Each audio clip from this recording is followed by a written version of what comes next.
Creamy broccoli soup.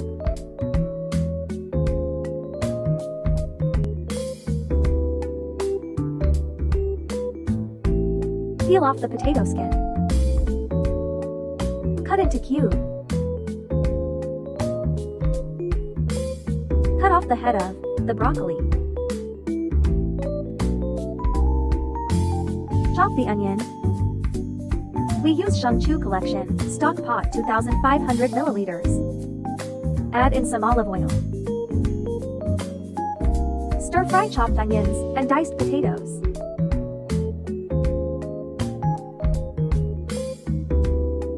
Add in the broccoli and stir fry evenly. Pour in some water or chicken stock until the pot is half full. Boil it until it becomes tender.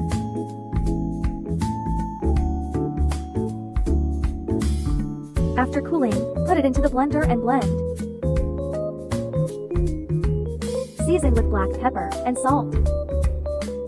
Garnish with whipped cream.